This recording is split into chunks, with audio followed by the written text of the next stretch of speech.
La noche es fría en Buenos Aires. En un despacho modesto, lejos de los grandes salones del poder, un hombre de traje gris abre un cajón y saca un pequeño reloj de bolsillo. Lo apoya sobre la mesa. El segundero empieza a avanzar. Faltan menos de 24 horas para que los argentinos decidan quién será su próximo presidente. Y, según todas las encuestas, este hombre sencillo, casi desconocido para muchos fuera de su provincia, está a punto de perderlo todo. Su rival, más joven, más ruidoso, tiene la prensa, los micrófonos y los titulares. ¿Qué puede ofrecer él? Un apellido difícil de pronunciar, una biografía silenciosa y una obstinación casi irracional por la honestidad. Ese hombre es Arturo Umberto Illia. Y nada, absolutamente nada. En su niñez parecía anunciar que llegaría a esa habitación, con el tiempo corriendo en su contra y un país entero al borde de una nueva desilusión.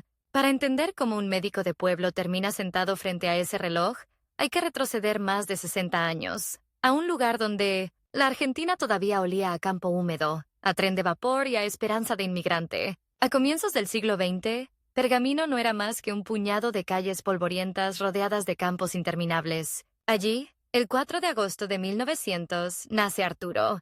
Su casa no tiene mármoles ni lámparas de cristal.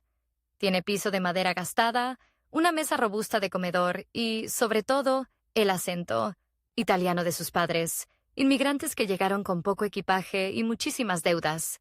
Desde chico, Arturo crece escuchando historias de hambre en Europa y promesas de futuro en esa Argentina que, si uno trabaja, siempre te da algo. El primer recuerdo político de Arturo no es un discurso, ni una bandera, ni un himno, es una libreta. Después de cenar, su padre se sienta bajo una lámpara amarilla y abre un cuaderno grueso, lleno de nombres y números. Arturo lo observa a escondidas. En una columna, los apellidos de los vecinos. En la otra, una larga fila de ceros. Medicinas fiadas, alimentos regalados, cuentas que nadie sabe si alguna vez se van a pagar.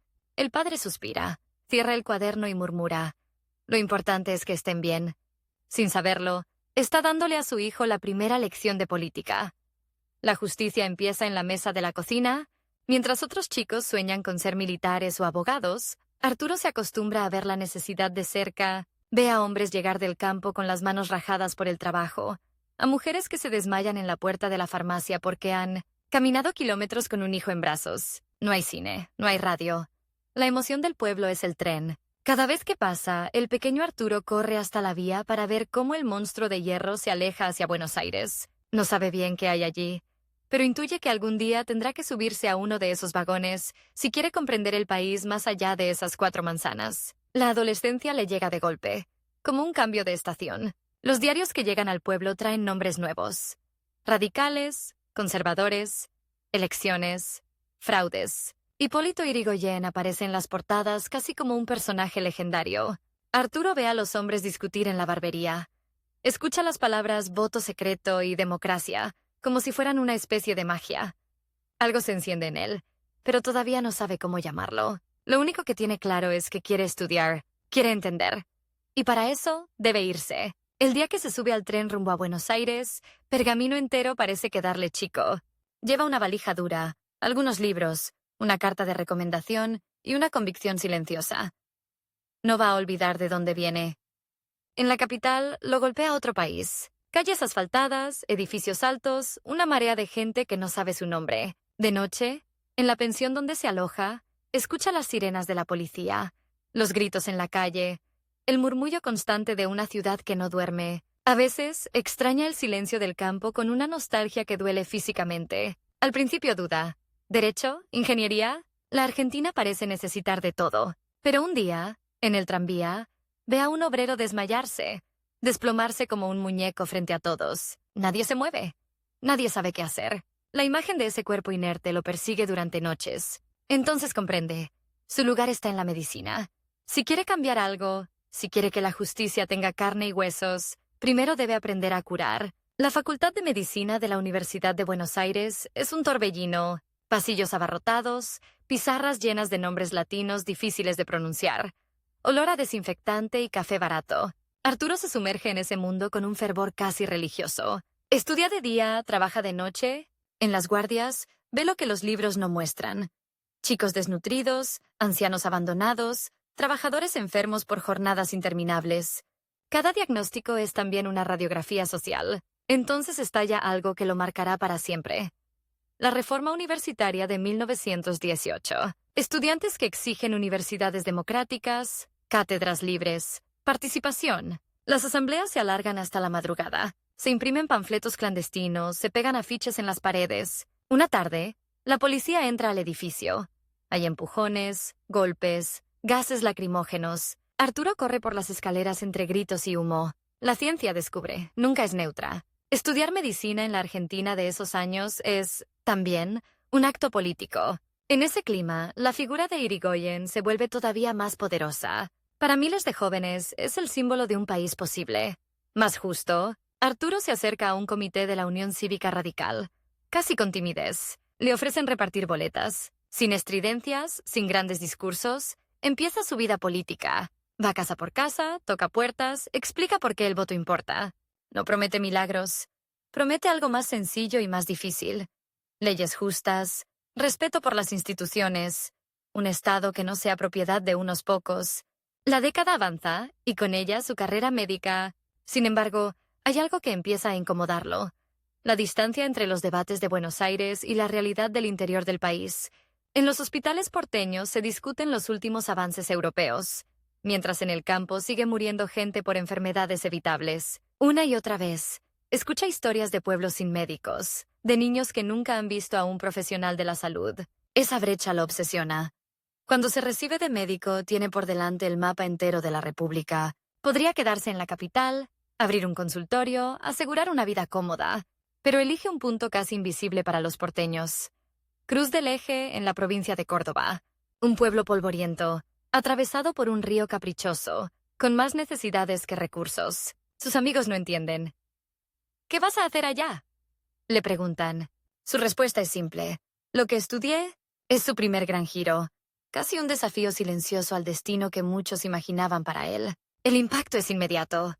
Cruz del Eje lo recibe con curiosidad y desconfianza. Un médico joven, de porte educado, con modales tranquilos, que cobra poco o nada. Pronto corren historias que parecen exageradas, pero que los vecinos repiten una y otra vez. Que si atiende a los peones a medianoche, que si cruza el río a caballo bajo la lluvia para ver a un enfermo, que si deja dinero escondido en la cocina de las familias que no tienen para comprar medicamentos. El doctor Ilia se convierte sin quererlo en un personaje casi mítico. Hay imágenes que se quedan grabadas. Un rancho de adobe, una vela titilando, un niño ardiendo en fiebre y una madre que no sabe leer, ni escribir mirándolo con una mezcla de miedo y esperanza. Arturo escucha, palpa, receta, y antes de irse saca un billete arrugado y lo deja discretamente sobre la mesa. No dice nada. Sabe que, en ese lugar, el dinero humilla tanto como la enfermedad. Así pasa años. Entre el consultorio y los caminos de tierra, entre la pobreza y su cuaderno de notas. Pero la política no desaparece, solo se transforma. En las sobremesas, los chacareros hablan de precios, de impuestos, de la crisis. En las estaciones de tren, los diarios traen noticias inquietantes. Tensiones entre el gobierno y los militares, complots, rumores de golpe. Desde la lejanía, Arturo siente que algo se resquebraja en la joven democracia argentina. En 1930, el golpe que derroca a Irigoyen le llega como un puñetazo en el estómago. No oye los tiros, no ve los tanques, pero lo siente en la voz apagada de los radicales, en las reuniones que de pronto se vuelven susurros. Ese es otro giro.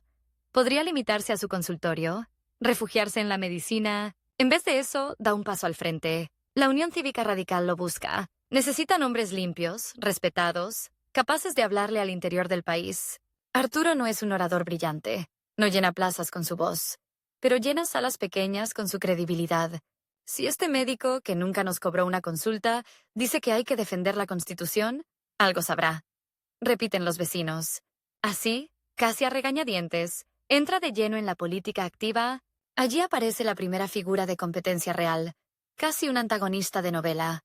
Otro dirigente radical de la zona, más joven, ambicioso, de sonrisa amplia y discurso encendido. Promete caminos, puentes, obras que brillan. Se mueve con soltura entre los caudillos. Sabe a quién invitar a cenar y a quién darle un cargo. Arturo lo observa con una mezcla de fascinación y preocupación. Sabe que lo necesita dentro del partido, pero también entiende que representa una manera de hacer política que lo incomoda profundamente. Un día, la dirigencia provincial le plantea un dilema concreto. Deben presentar una lista para una elección clave en Córdoba. El plazo cierra en 48 horas. O Arturo acepta encabezarla, o el partido quedará en manos de aquellos que no tienen su escrúpulo. 48 horas. El reloj vuelve a aparecer. El médico se mira al espejo en la habitación de la pensión donde se aloja cuando viaja a la capital cordobesa. Ve las ojeras de las guardias nocturnas, las arrugas que empiezan a asomar. Sabe que, si dice que sí, ya no habrá vuelta atrás. Sabe también que su competidor interno está listo para tomar ese lugar y usarlo a su modo. La decisión no es heroica ni cinematográfica. Llega de madrugada. Después de una visita a un enfermo, apoya el estetoscopio sobre la mesa. Toma una hoja en blanco y escribe su aceptación. Lo hace casi con rabia, como quien firma un contrato con el que no está del todo de acuerdo, pero que sabe necesario. En ese gesto se cruzan sus dos vocaciones: curar cuerpos y, tal vez, empezar a curar instituciones. Con el tiempo, su trayectoria sigue la curva ascendente de un político honesto en un país turbulento. Gana prestigio dentro del radicalismo cordobés, participa en debates, impulsa leyes sociales, llega a ocupar cargos importantes a nivel provincial. Lo proponen como vicegobernador en una fórmula que promete modernizar Córdoba. La campaña es austera. Pocos recursos, mucha caminata, actos en clubes de barrio más que en grandes teatros. Su rival político de antaño, ese dirigente que prefiere la negociación en la penumbra, vuelve a aparecer del otro lado, aliado ahora con sectores conservadores y militares que recelan del viejo ideal irigoyenista. Las elecciones se convierten en una carrera contra el tiempo. Faltan semanas, luego días, luego horas. Los telegramas llegan tarde. Las encuestas son poco confiables. Lo único claro es que la provincia está partida en dos visiones. En una de ellas, el Estado es botín. En la otra, herramienta. Cuando finalmente se cuentan los votos, la fórmula que integra Ilia gana, no por un aluvión arrasador, sino por una ventaja trabajada casa por casa. Para Arturo, no es una coronación, es una nueva carga. Pero la Argentina tiene un talento especial para frustrar procesos que apenas empiezan. Pocos años después, en 1943, un nuevo golpe militar arrasa con las instituciones. Se cierran legislaturas, se intervienen provincias, se persigue a dirigentes. Los esfuerzos de Ilia en Córdoba se cortan de golpe, como una película interrumpida por un apagón.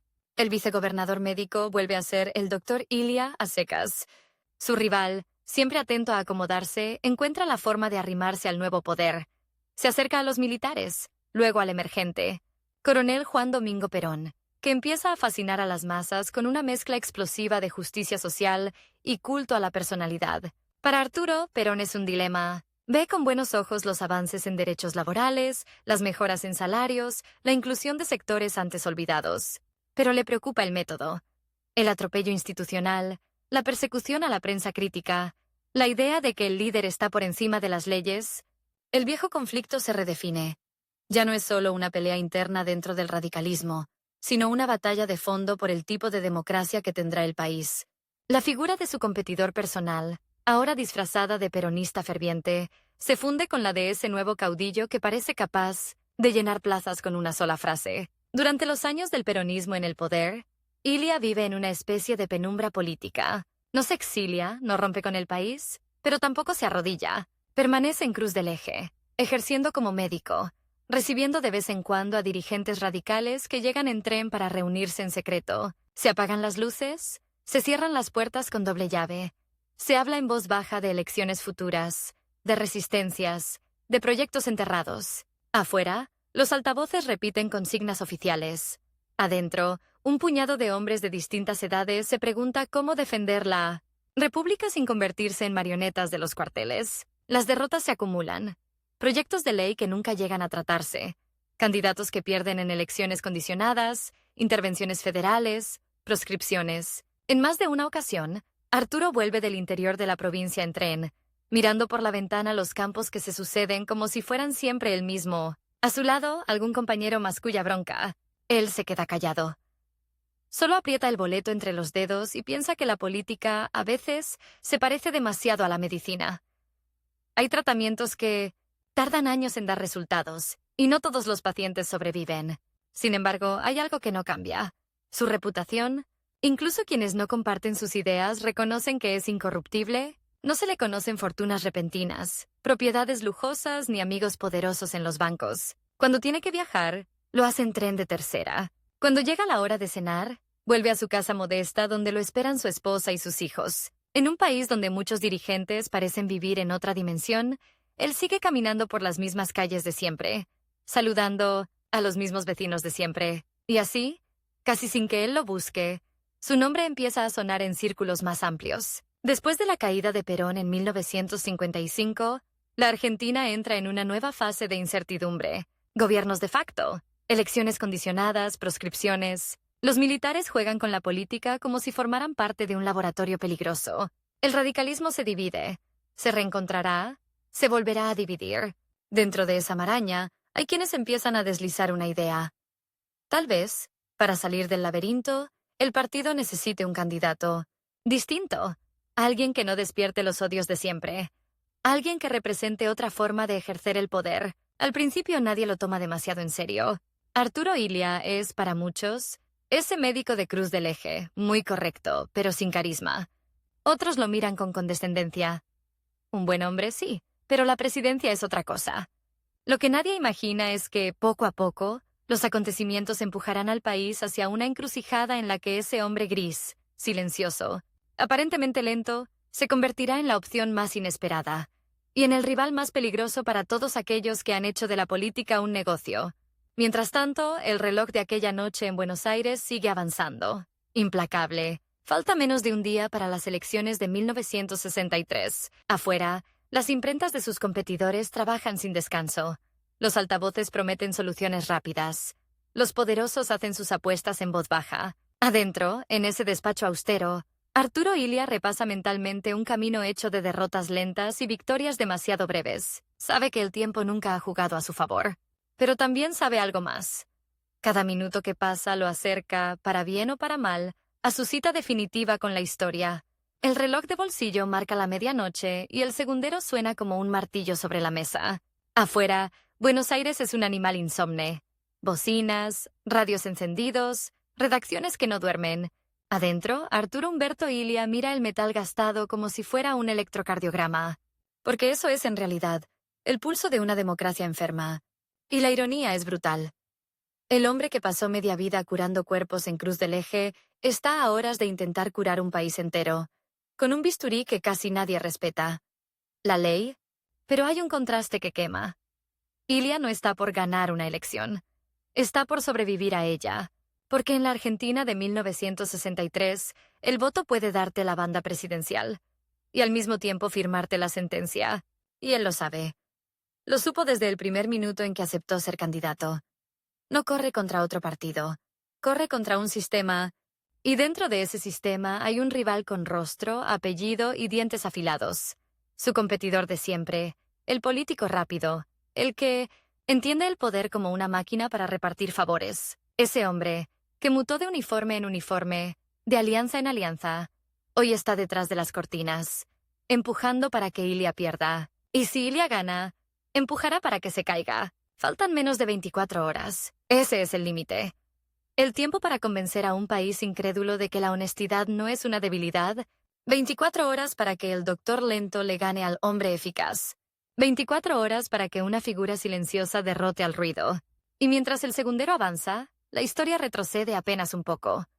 No a la infancia, no a la universidad, sino al momento en que la Argentina decide, casi sin consultarle a nadie, que la democracia será un experimento vigilado por botas. Después de 1955, tras la caída de Perón, el país entra en una sala de espera interminable. Gobiernos que duran lo que dura un rumor. Presidentes civiles que deben pedir permiso para gobernar. Partidos que compiten en una pista donde algunos corredores están atados. El peronismo, la fuerza más grande, es proscripto, como si se pudiera prohibir la mitad de un pueblo con un decreto. Se crea una ficción. Elecciones sin el actor principal.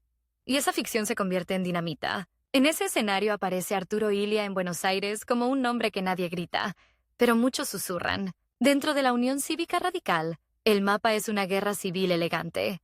La UCR del pueblo contra la UCR intransigente. Discusiones de comité que parecen menores, pero son cuchillos. ¿Cómo pactar con el peronismo sin traicionarse?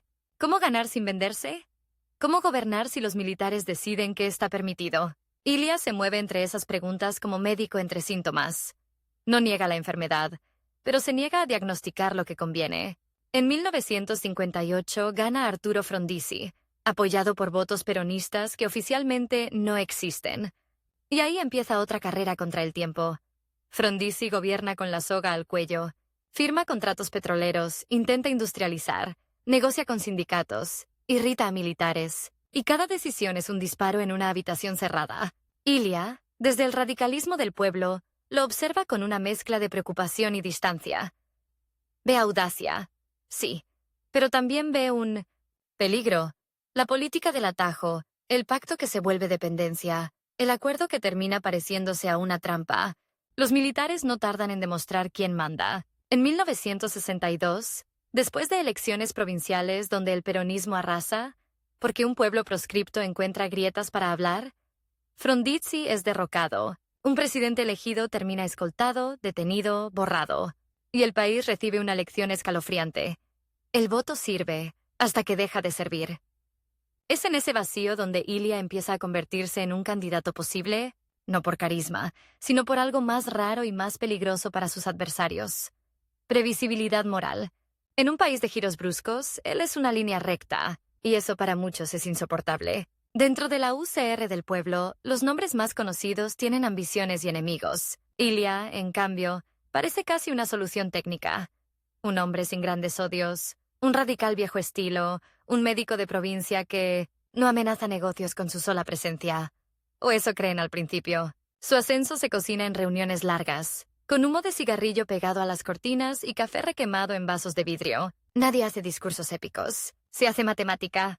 Se busca quien puede reunir lo disperso, y el nombre de Ilia aparece una y otra vez, como si el papel lo devolviera por obstinación. Pero su rival, el de siempre, entiende antes que nadie lo que está en juego, porque él no ve a Ilia como un buen hombre.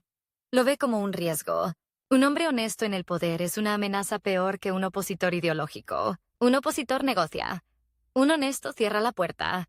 Ese rival ya no necesita ganar la candidatura. Necesita que Ilia parezca inviable. Lo ataca donde más duele en política. En la percepción, empieza el trabajo fino, venenoso, es lento. No tiene carácter. No entiende el mundo moderno. Es un médico de pueblo. La palabra se repite como una etiqueta. Tortuga. Y la etiqueta pega porque es visual. La gente imagina a un hombre caminando cuando el país parece incendiarse. El problema para el rival es que Ilia no responde con gritos. Responde con una calma que descoloca. Y hay algo en esa calma que, en tiempos de furia, puede parecer valentía. Cuando finalmente se convoca a elecciones para 1963, el tablero es absurdo. El peronismo sigue proscripto. La legitimidad nace coja.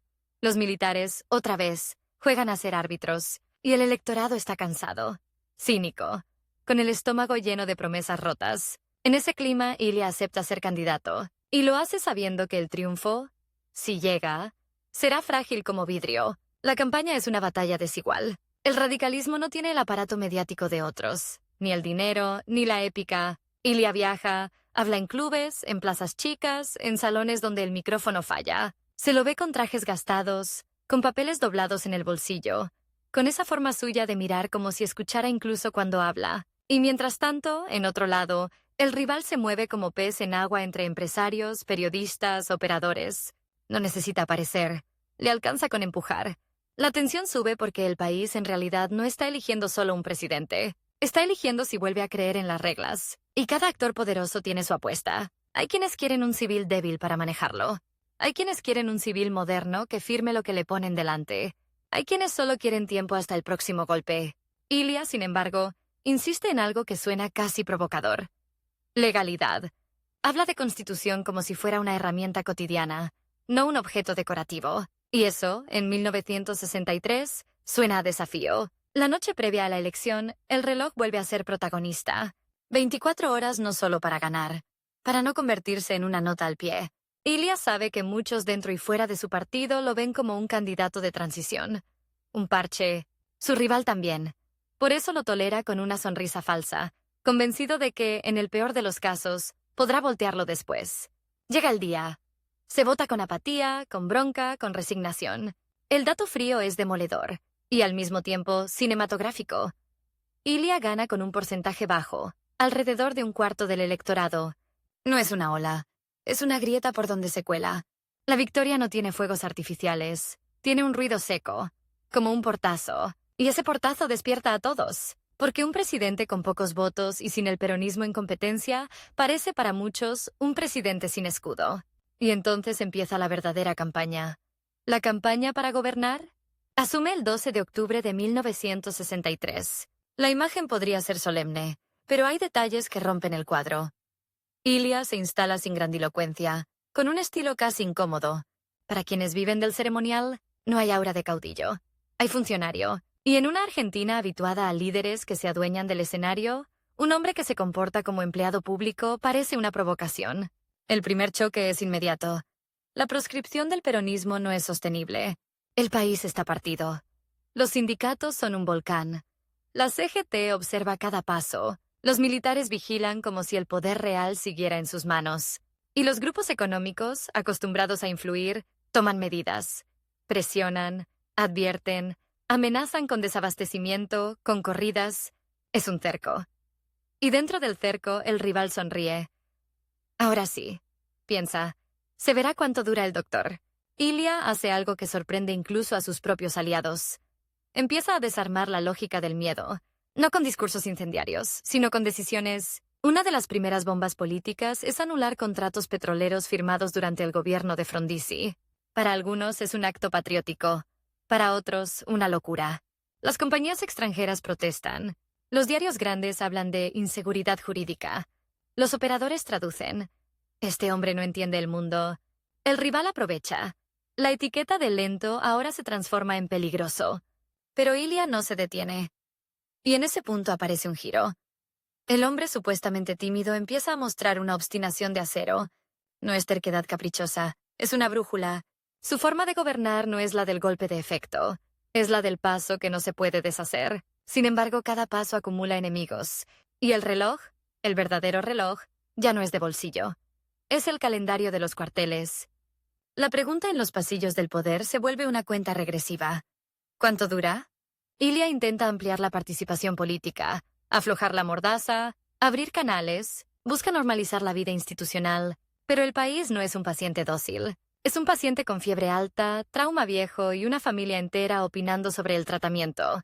Y el rival, el competidor que lo acompañó como sombra desde Córdoba, entiende el juego mejor que nadie.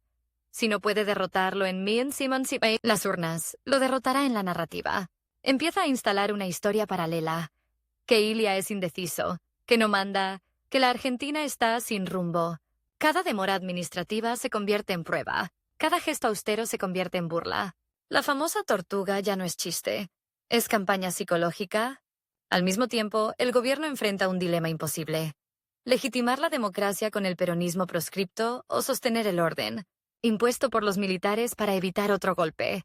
Si abre demasiado, lo acusan de entregar el país.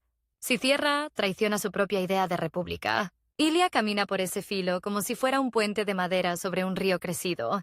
Y aún así, hay un instante peligroso, en que parece que lo imposible podría ocurrir. Que un hombre honesto, sin aparato, sin épica, sin prensa amiga, logre sostenerse solo con instituciones. Ese instante es exactamente lo que sus adversarios no pueden permitir. Porque si Ilia demuestra que se puede gobernar sin robar, sin comprar voluntades, sin pactar con el miedo, entonces muchos quedarían desnudos. Así, mientras el país lo juzga por lento, las fuerzas que de verdad controlan los tiempos empiezan a acelerar el final. No con un golpe directo todavía, sino con un desgaste sistemático. Titulares, rumores, presiones económicas, maniobras sindicales, conspiraciones en cafés donde nunca falta un hombre de traje oscuro. Ilia lo intuye. Y en privado vuelve a mirar el reloj. No ya el de la elección, sino el de su mandato. Sabe que el tiempo no está de su lado. Y sin embargo, otro contraste brutal. Se comporta como si lo estuviera, como si le hubieran dado 4 años completos. Como si la Argentina, por una vez, fuera a dejar terminar un tratamiento. Ese es el suspenso que se instala, como un zumbido eléctrico antes de la tormenta. ¿Puede un hombre decente ganar una guerra sucia? ¿Puede la legalidad resistir cuando todos juegan sin reglas? ¿Y qué pasa cuando tu rival no busca superarte, sino borrarte? El segundero sigue avanzando. Y ahora ya no cuenta hacia la victoria, sino hacia algo más oscuro. La prueba definitiva de si la República puede sostenerse con un presidente que no sabe gritar, pero sí sabe decir no. El chiste es cruel. Mientras los diarios lo dibujan como una tortuga dormida, la economía argentina pega uno de los saltos más rápidos del continente. En las caricaturas, Arturo Illia avanza centímetro a centímetro. En las estadísticas, el país corre a toda velocidad. Es un contraste tan violento que parece una broma pesada. El presidente lento preside un crecimiento que asusta, precisamente a quienes necesitan que todo siga igual. En 1964, los números hablan un idioma que la propaganda no quiere traducir. El PBI sube cerca de un 9%, la inflación baja, la desocupación es mínima, la deuda externa se reduce. Mientras otros gobiernos en el mundo se endeudan para modernizarse, Illia hace algo aburridísimo y subversivo. Paga. Cada dólar que no se debe es una pared menos para chocar en el futuro. Pero, ¿cómo competir con el brillo de los titulares que lo llaman indeciso, anacrónico, peligro para la inversión? En la Casa Rosada, los días empiezan antes del amanecer. El reloj grande del despacho marca las 7, las 8, las 9. Y Illia ya lleva horas revisando papeles, subrayando informes, tachando párrafos que no respetan la ley. Es un modo de gobernar casi antipático para la era del golpe de efecto. No hay anuncio grandilocuente cada semana. Hay trabajar, corregir, insistir. Y esa rutina silenciosa se convierte, paradójicamente, en munición para sus enemigos. Su rival, el de siempre, lo sabe explotar con precisión quirúrgica. Nunca aparece como antagonista frontal. Se filtra como opinión, como consejo bien intencionado, como dato de pasillo. Se sienta con directores de diarios, con empresarios, con militares. No les habla de ideología. Les habla de tiempos. Este hombre no llega a 1967. Desliza, como si estuviera comentando el clima. Y ese comentario, repetido en las sobremesas, empieza a funcionar como profecía. Mientras tanto, Illia se concentra en lo que cree que es el corazón de un país: la educación y la salud. Aumenta de manera inédita el presupuesto educativo. Más de una quinta parte del gasto nacional se dedica a escuelas, universidades, becas. En un país donde el futuro suele hipotecarse para pagar el presente, él decide al revés: sacrificar popularidad inmediata para construir. Algo que no se ve, pero se nota. En los pueblos se inauguran aulas. En las ciudades, las universidades empiezan a sentir aire en vez de asfixia. En los hospitales, la otra gran batalla se libra con un arma menos visible que un tanque: la ley de medicamentos. En 1964, su gobierno impulsa una norma que limita la publicidad, controla precios, obliga a las empresas farmacéuticas a transparentar fórmulas. La idea es simple y explosiva: que las medicinas sean un derecho, no un lujo. Los laboratorios estallan, las presiones se multiplican, y ahí, en ese tema que toca fibras íntimas del bolsillo empresario, su rival olfatea una oportunidad de oro. Los lobbies se organizan, llegan alertas desde el extranjero. Se agita el fantasma de la inseguridad jurídica. Se habla de fuga de capitales, de inversiones que no van a llegar jamás a un país que se atreve a tocar los intereses de las multinacionales. Illia escucha, toma nota, consulta con su equipo, vuelve a la Constitución como si fuera un manual de instrucciones, y decide sostener la ley. No por capricho, sino por su obsesión: que las reglas valgan más que las amenazas. Fuera de la Casa Rosada, el clima se enrarece. La CGT organiza paros, marchas, pronunciamientos. Muchos sindicatos responden a una base peronista que sigue proscripta, herida, desconfiada. Illia intenta una jugada política que puede costarle caro, pero que considera imprescindible. Empieza a aflojar la mordaza. Permite más participación. Respeta triunfos de candidatos peronistas bajo distintos rótulos. Abre canales de diálogo. Para los militares es casi una herejía. Para su rival es un regalo. Puede presentarlo como un presidente que juega con fuego. La cuenta regresiva se siente en cada decisión. Oficialmente le quedan casi 3 años de mandato, pero todos saben que ese calendario es ficción. En los cafés de la Avenida Corrientes se hacen apuestas. ¿Se cae antes del 66? ¿Llega a mitad de término? La democracia argentina, otra vez, se vive como un partido con tiempo suplementario donde cualquiera puede patear el tablero. Illia lo sabe, pero decide actuar como si el cronómetro estuviera de su lado. Es su mayor ilusión y su mayor desafío. En ese contexto nace uno de sus gestos más provocadores para el establishment: La anulación de los contratos petroleros con empresas extranjeras era una herencia pesada del gobierno de Frondizi, defendida en nombre del progreso rápido y la modernización. Ilia sostiene otra tesis, que el país no puede hipotecar su soberanía energética a cualquier precio. Se arma una tormenta perfecta. Empresas, embajadas, analistas económicos, todos en coro alertan sobre el aislamiento. Su rival se frota las manos. No necesita inventar el conflicto, solo amplificarlo. Los diarios de mayor tirada se convierten en una especie de diario íntimo colectivo del mal humor. Cada demora burocrática es portada, cada conflicto sindical, un apocalipsis. La palabra parálisis se vuelve mantra.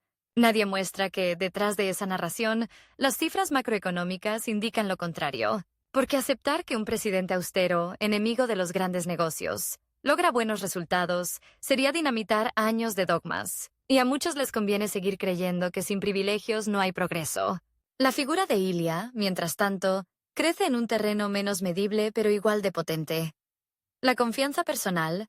Funcionarios, empleados públicos, ciudadanos que lo ven de cerca, cuentan anécdotas que parecen minúsculas y son gigantes. El presidente que paga de su bolsillo un café para no usar viáticos. El que llega caminando a un acto con un paraguas gastado, sin comitiva espectacular. El que firma un decreto pero pregunta antes si hay otro camino que sea más fiel al espíritu de la ley. Esa decencia cotidiana crea una pequeña muralla moral, que sus enemigos necesitan derribar antes de que se vuelva modelo. La competencia con su rival deja de ser una carrera tradicional y se transforma en una guerra por el relato. El rival ya no busca ganarle en votos, sino en sentido, si consigue que la palabra Ilia sea sinónimo de demora, de torpeza, de falta de liderazgo, el terreno estará listo para cualquier salvador que aparezca con botas o con traje. La campaña no se anuncia, se insinúa, columnas de opinión, chistes en radio, editoriales televisivas que, con una sonrisa, lo tratan de abuelo desorientado. Y sin embargo, en ese clima, se produce un giro inesperado. En 1965, se convocan elecciones legislativas. El peronismo, aunque sigue oficialmente proscripto como tal, encuentra vías para presentarse. La sospecha en los cuarteles es obvia. Si les va bien, el fantasma de Perón vuelve al Congreso. Muchos esperan que Ilia haga trampa, que use el poder para frenar a su adversario histórico, pero él hace exactamente lo contrario. Garantiza que se vote, respeta el resultado, admite el regreso de un peronismo disfrazado de otras siglas. Es un acto de fe democrática que descoloca incluso a sus críticos. Ese gesto, sin embargo, tiene un costo inmediato. Para los militares más duros, Ilia se convierte definitivamente en un peligro. ¿Cómo va a permitir la vuelta de la fuerza que ellos creían haber enterrado en 1955? En las reuniones de altos mandos empiezan a circular documentos, estudios, informes. Todos apuntan al mismo diagnóstico. El país necesita orden. Y cuando un sector del poder argentino pronuncia esa palabra, la historia muestra casi siempre la misma traducción. Golpe. El rival percibe el cambio de viento y se acomoda con la agilidad de quien ha pasado toda su vida sobreviviendo. No importa quién dé el zarpazo. Lo fundamental es estar cerca de la mano que empuña el arma. Acerca nombres, sugiere cuadros, prepara discursos posibles para el día después.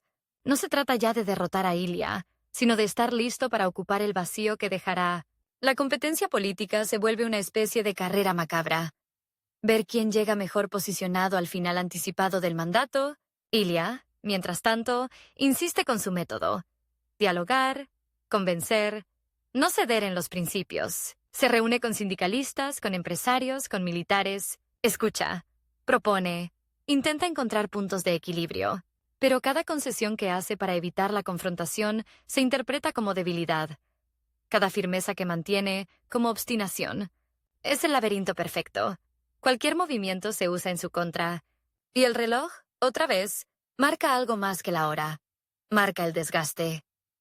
En el plano internacional, el mundo está en plena Guerra Fría. Estados Unidos y la Unión Soviética convierten cada país en tablero potencial. En esa lógica, un presidente que insiste en la autodeterminación y en políticas que afectan a empresas extranjeras genera recelo. Ilia no se alinea dócilmente. No es revolucionario en el sentido clásico, pero tampoco es un peón fácil. Esa independencia molesta. Y las embajadas se vuelven cajas de resonancia de los críticos internos. En los últimos meses de 1965 y los primeros de 1966, la sensación de cuenta regresiva se hace casi física. Se multiplican los rumores de golpe.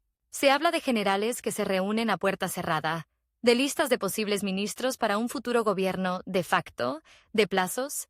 Algunas fuentes ponen la fecha en septiembre, otras en diciembre. Nadie sabe con exactitud cuándo, pero muchos dan por hecho el cómo. Con la excusa de rescatar al país de la ineficiencia, Ilia recibe informes, advertencias, llamadas discretas. Hay quienes le sugieren negociar una transición pactada, acortar el mandato, entregar el poder a otro civil más aceptable para los cuarteles. Es quizá su gran prueba íntima. Podría ceder una parte de la legalidad que defendió toda la vida para ganar tiempo, para salvar algo.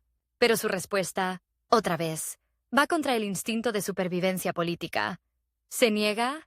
Un presidente constitucional no transa su mandato en una mesa chica, no porque crea que es imprescindible, sino porque sabe que si abre esa puerta, la democracia se convierte en mercancía. Ese no silencioso, casi obstinado, tiene el efecto de un trueno en los pasillos del poder real. Sellar su caída pasa de opción a necesidad. El relato ya está instalado, los actores ya están ubicados. La opinión pública, cansada de escuchar que nada se mueve, está preparada. Solo falta la chispa. Y, como suele suceder en la historia argentina, la chispa llega envuelta en un discurso de orden y de progreso. Las últimas semanas antes del desenlace son una mezcla extraña de rutina y fatalismo. Ilia sigue firmando decretos, impulsando medidas, conversando sobre nuevos proyectos de educación, de vivienda, de ciencia. Habla de futuro como si fuera a tenerlo, no porque ignore el peligro, sino porque se niega a gobernar mirando solo al borde del abismo. Su rival, en cambio, vive pendiente de otro tipo de calendario.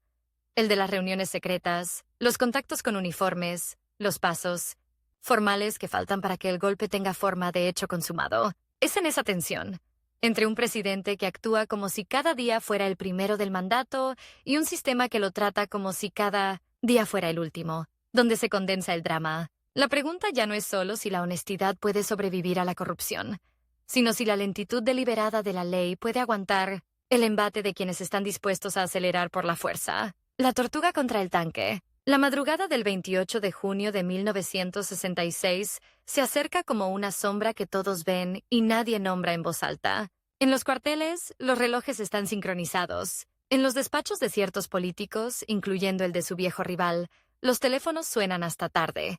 Nadie habla de golpe en público. Se usan eufemismos: reordenamiento, salida, corrección de rumbo. Pero en el fondo todos saben lo que está por ocurrir. En el despacho presidencial, el reloj también marca las horas, pero no hay conspiración. Hay papeles, informes, proyectos. Ilia se queda trabajando, como siempre, hasta tarde. No sabe la hora exacta, pero intuye el riesgo. Podría irse. Podría renunciar. Podría adelantar una solución que lo salve a él y deje a otros el costo. No lo hace. Se aferra a lo único que lo sostuvo desde que era un médico de pueblo. La convicción de que, sin ley, no hay país. El tiempo al final decide, y decide con la brutalidad con que suelen decidirlo las botas. Cuando los pasos de los militares empiecen a resonar en los pasillos de la Casa Rosada, cuando las palabras «Usted ya no es presidente», «Doctor», rompan el aire como un vidrio, se cerrará de golpe esa carrera en cámara lenta que Ilia corrió contra su propio reloj. Lo que nadie imagina en ese instante, ni sus enemigos, ni su rival, ni siquiera muchos de sus aliados, es que, a partir de esa caída, y comenzará otra historia, la de un hombre que, sin quererlo, se convertirá en símbolo. Pero para llegar a esa escena, para entender de verdad qué se pone en juego cuando un presidente se niega a negociar su mandato con un golpe, hay que detener un segundo el reloj, mirar hacia atrás, hacia esos años en que la Argentina creció, mientras le decían que estaba quieta, hacia ese gobierno que eligió ser impopular con los poderosos para ser coherente consigo mismo, y hacia ese protagonista improbable, Arturo Umberto Ilia, que decidió que, aunque todos apuraran el final, él iba a gobernar como si el tiempo alcanzara, porque, en el fondo, esa fue siempre su apuesta más arriesgada. Creer que la decencia, incluso en cámara lenta, podía ganarle a la urgencia de la traición. La escena más humillante de su vida es, paradójicamente, la que lo vuelve invencible. El presidente desalojado, el médico flaco, con el saco algo grande, rodeado de uniformes que lo invitan a irse. Y sin embargo, la mirada más firme del salón es la suya. Mientras lo empujan hacia la puerta de la Casa Rosada, el poder que le acaban de arrebatar se vuelve polvo en manos de otros. El suyo El moral empieza recién ahí. Es un contraste brutal. El hombre que pierde el sillón se queda con la historia. La madrugada del 28 de junio de 1966 huele a humedad y a traición. Los pasos de las botas retumban en los pasillos. Las luces se encienden de golpe. Los teléfonos suenan. Alguien intenta mantener el protocolo como si todo fuera una ceremonia planificada. Pero hay un detalle que rompe la coreografía. Ilya no se levanta de su escritorio como un reo que acepta la condena. Se queda sentado, escucha, pregunta bajo qué autoridad se le exige que se retire. No hay en su voz grito ni heroísmo teatral. Hay precisamente lo que el golpe quiere aplastar: legalidad. Los militares intentan convencerlo con eufemismos. Hablan de situación insostenible, de responsabilidad histórica, de evitar derramamiento de sangre. Es el mismo idioma que su rival viene practicando desde hace años. La lengua suave de los que preparan decisiones brutales. Al final, cuando se dan cuenta de que el presidente no va a firmar renuncia alguna, recurren a la fuerza más básica. Lo levantan del sillón. La imagen quedará congelada en fotos. Un hombre que no patalea, no se agarra a la madera, no teatraliza. Simplemente permite que lo saquen, porque sabe que, si se queda a pelear a los empujones, la derrota sería de la democracia, y no solo la suya. En la calle, frente a la Casa Rosada, un grupo pequeño de personas se agolpa detrás de las vallas. No es una multitud épica. Es casi un puñado de testigos confundidos. Algunos lo insultan. El relato de la parálisis ha calado hondo. Otros lo aplauden tímidamente. El auto oficial lo espera con la puerta abierta, pero Ilya toma una decisión mínima y gigantesca. No se refugia en la soledad del exilio cómodo. No se sube a un avión rumbo a Europa. Vuelve a donde empezó todo. Cruz del Eje. El poder acaba de medirlo en sillones. Él elige medirse en kilómetros de ruta. El viaje de regreso es una especie de película en reversa. Deja atrás la capital, las avenidas, los edificios públicos, las oficinas donde hace unas horas firmaba decretos. A medida que el paisaje se vuelve campo, el país que gobernó parece deshacerse en polvo de banquina. Podría sentirse derrotado, pero algo distinto ocurre. Cuando el auto se detiene frente a la vieja casa en Córdoba y los vecinos se acercan a saludarlo, a abrazarlo, a ofrecerle un mate, Ilya comprende una verdad brutal. Lo que le quitaron fue un cargo. Lo que no pueden tocar es la forma en que lo mira la gente que lo conoce desde antes de la banda presidencial. En pocos días, el expresidente vuelve a ponerse el guardapolvo de médico. Es casi obsceno para sus enemigos que no se esconda, que no se amargue, que no desaparezca. En la sala de espera del pequeño consultorio se mezcla lo extraordinario y lo común. Campesinos con dolores crónicos, madres con niños, febriles, ancianos con síntomas confusos. Y, en el centro, el hombre que hasta hace semanas tenía la lapicera más poderosa del país, tomando el pulso con las manos gastadas de siempre. Cobra poco o nada, muchas veces ni pregunta. Para algunos, esa escena parece una degradación. Para él, es la vuelta a casa. Su rival, mientras tanto, celebra. No lo hace con champán a la vista, sino con un gesto satisfecho en las reuniones discretas. Cree que ha ganado la partida definitiva.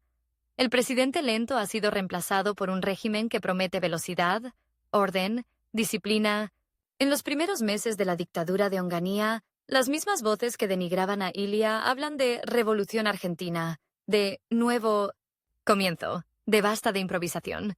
El rival se mueve cómodo entre esos discursos. Ofrece asesorías, acerca nombres, se acomoda en despachos donde la lealtad se mide, con uniformes y no con votos. Pero la realidad, siempre terca, empieza a introducir fisuras. Lo que se prometía como un salto hacia el progreso se convierte en un inmenso laboratorio de autoritarismo. Se interviene en universidades, se suspenden partidos, se persigue a opositores. Aquella parálisis que supuestamente justificaba el golpe se transforma en otra cosa: miedo. En ese clima, la figura del viejo presidente depuesto adquiere un brillo extraño, casi subterráneo. A falta de tribuna, su palabra circula de boca en boca, en reuniones pequeñas, en comités radicales, en charlas de café donde alguien cuenta que el doctor sigue atendiendo gratis en el pueblo. La vida cotidiana de Ilya después del golpe tiene una rutina casi monástica. Se levanta temprano, revisa cartas. Sí, todavía recibe muchas. Atiende pacientes, discute de política con correligionarios que pasan a verlo. Hay algo de contraste brutal entre la escala microscópica de su trabajo diario y las tragedias que sacuden el país. Mientras él calma la tos de un chico con bronquitis, En Buenos Aires la policía reprime manifestaciones, mientras explica con paciencia un diagnóstico a una mujer que no sabe leer. Los altos mandos del régimen se reparten cuotas de poder. Es como si viviera en dos Argentinas a la vez, la de la consulta y la del espanto. El tiempo, sin embargo, introduce un elemento nuevo: el reloj biológico. Ilia tiene más de 65 años cuando lo derrocan. Sabe, como médico, que su cuerpo no es infinito. Cada amanecer trae una cuenta silenciosa. ¿Cuántos años le quedarán para ver si el país vuelve a encarrilarse? Ya no es solo el calendario electoral el que lo apremia, es la biología. En la intimidad, alguna vez lo admite. Quisiera ver, antes de irse, una democracia que dure más que un suspiro. Esa es su nueva carrera contra el tiempo, más dramática que cualquier mandato presidencial. Ganarle unos años a la muerte para darle otra chance a la República. En paralelo, la política argentina sigue su marcha convulsionada. Caen dictadores, se suceden gobiernos de facto, se ensayan aperturas controladas. Su rival se recicla una y otra vez. Aplaude al régimen cuando conviene. Critica cuando el viento cambia. Se acerca a figuras emergentes. Se distancia de las que ya se desgastaron. No tiene patria chica ni bandera permanente. Su territorio es el poder en cualquiera de sus formas. Cada tanto, alguno de esos hombres pragmáticos se acerca a Ilia con una propuesta sugerente. Un cargo honorífico, una asesoría, una foto que le daría visibilidad. Él, con la misma cortesía con que escucha a un paciente, agradece y rechaza. El gran giro de la historia llega con un nombre que parecía imposible. Después de años de proscripción, el peronismo se prepara para volver al gobierno. Primero como promesa, luego como certeza. La década del 70 abre un capítulo tan violento como cargado de expectativas. En la Unión Cívica Radical, la figura de Ilia se convierte en referencia moral. Es elegido presidente del Comité Nacional. Participa en debates, aporta su voz en documentos que reclaman, sin matices, la vigencia plena de la Constitución. No busca ser candidato, no arma un aparato propio. Desafía la lógica política dominante con una obstinación casi ingenua. Quiere convencer más que ganar. Cuando el país vive la fugaz primavera de 1973, con elecciones, retorno de líderes exiliados y promesas de reconciliación, Ilia mira el espectáculo con una mezcla de esperanza y escepticismo. Aplaude cada voto emitido como si fuera un acto sagrado, pero también advierte que debajo de las consignas hay armas, grupos que no aceptan el juego democrático, rancores que no se disuelven en una elección. El tiempo otra vez juega en su contra. Sabe que si esta oportunidad fracasa, quizá no haya otra en vida. El médico que siempre corrió contra el reloj en los pasillos del hospital siente ahora que corre contra el reloj de la historia. La violencia se desborda. Atentados, secuestros, enfrentamientos internos. Un país que parece disputarse a tiros quién representa al pueblo. Ilia se mantiene en la misma posición incómoda de siempre. Denuncia tanto el terrorismo de Estado como la violencia de las organizaciones armadas. Para unos es demasiado blando, para otros demasiado firme. En las redacciones, su nombre aparece de vez en cuando, casi siempre acompañado de adjetivos que su rival ayudó a instalar años atrás. Austero, honesto, pero ese pero sigue siendo su condena mediática. Para un sector del poder, la honestidad sin espectacularidad sigue siendo sospechosa. Entonces llega otro golpe, el de 1976. Y la tragedia adquiere una dimensión casi insoportable. Desaparecidos, centros clandestinos, censura total, una maquinaria planificada de terror. En medio de ese horror, la voz de Ilia se convierte en un susurro incómodo. No tiene micrófonos, pero sí tiene prestigio. La dictadura sabe que no puede comprarlo ni cooptarlo. Prefiere ignorarlo. Su rival, en cambio, vuelve a mutar. Algunos de sus nuevos amigos ocupan ministerios. Otros se convierten en asesores de confianza de los militares. El viejo político que derrotó a Ilia en la batalla del relato cree, una vez más, estar del lado correcto de la historia. Hay, sin embargo, un detalle que el rival no calcula. El miedo no dura para siempre. La dictadura, que empezó prometiendo orden, termina hundida en una guerra absurda y en una crisis económica devastadora. Las madres marchan en la plaza. Los organismos de derechos humanos se organizan. El mundo empieza a mirar con horror lo que ocurre en el país. Y en ese contexto, la figura de Arturo Illia reaparece como lo que siempre fue. Una referencia ética. Sin haber disparado jamás una bala, se convierte en un punto de comparación brutal. Muchos empiezan a decir en voz alta lo que antes susurraban. Con Illia, esto no habría pasado. La transición hacia el final de la dictadura llega a comienzos de los años 80, y con ella un nuevo tipo de cuenta regresiva. Esta vez no es el mandato de un presidente lo que tiene fecha. Es la vida de un hombre. Ilia tiene ya más de 80 años. Su corazón, que ha latido durante décadas al ritmo de guardias médicas, campañas políticas y sobresaltos democráticos, empieza a exigir descanso. Los médicos le recomiendan bajar el ritmo, pero él se resiste. Sigue viajando, dando charlas, participando en reuniones partidarias, alentando a una nueva generación de radicales que sueñan con elecciones libres. Cada vez que toma la palabra, se nota un temblor mínimo en la voz y un fuego intacto en las ideas. El país entero comienza a hablar de comicios, de partidos, de candidatos. Se hacen encuestas, se ensayan fórmulas, se discute qué tipo de democracia se quiere. En esas conversaciones, el nombre de Ilia aparece como símbolo de lo que se perdió en 1966. Algunos políticos jóvenes se le acercan casi con devoción, como quien consulta a un oráculo. Él, en vez de capitalizar ese respeto para imponer nombres, repite una frase que ya se ha vuelto marca registrada. Lo importante no es quién gobierne, sino cómo. Dentro de la ley, siempre dentro de la ley. No es una consigna bonita, es una advertencia escrita con cicatrices. Su rival, en esos años finales, se encuentra en una situación extraña. Ha sido oficialista de casi todos los regímenes, y sin embargo, ningún pueblo lo ha elegido como su representante pleno. Tiene poder, sí, pero prestado. Aparece en fotos, en cargos, en directorios, pero carece de algo que a Ilia le sobra: credibilidad.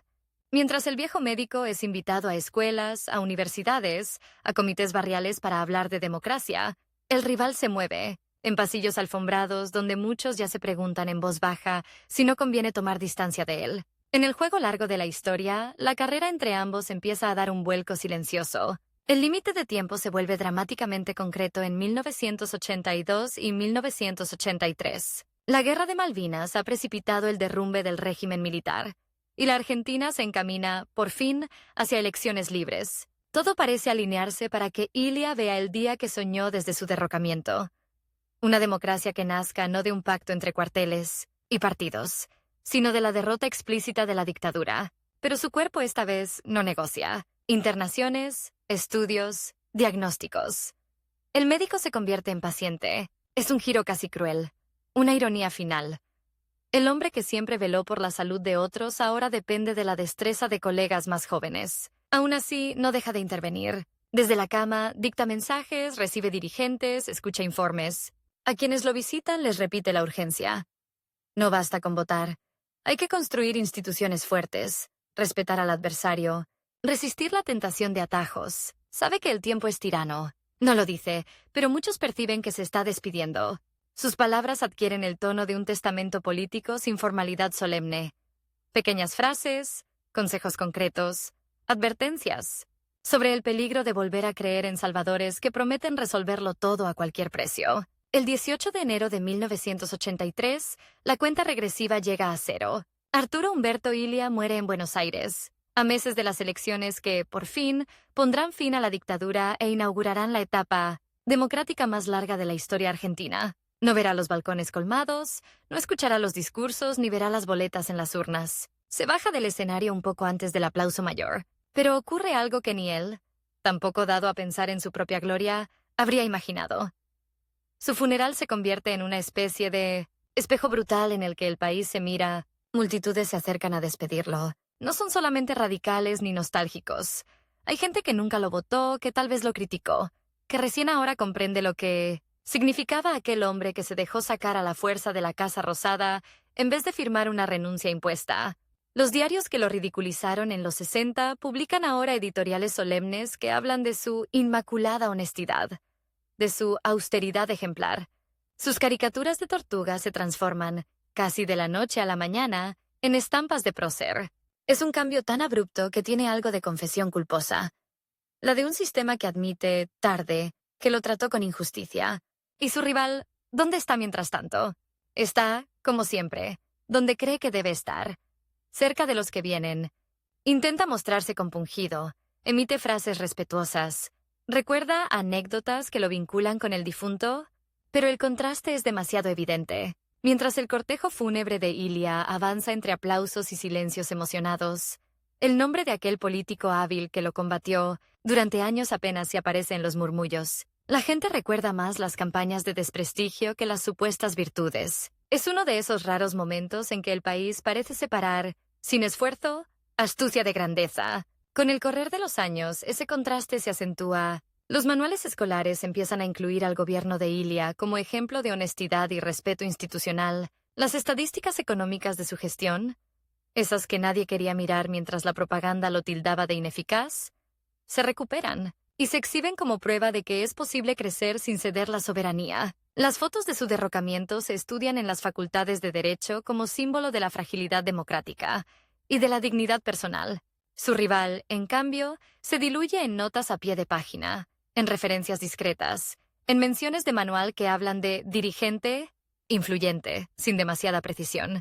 Su legado no se construye en esculturas monumentales ni en avenidas con su nombre, aunque algunas aparecerán. Se construye sobre todo en comparaciones. Cada vez que un presidente concentra demasiados poderes, alguien recuerda que Ilia jamás firmó un decreto que violara la Constitución.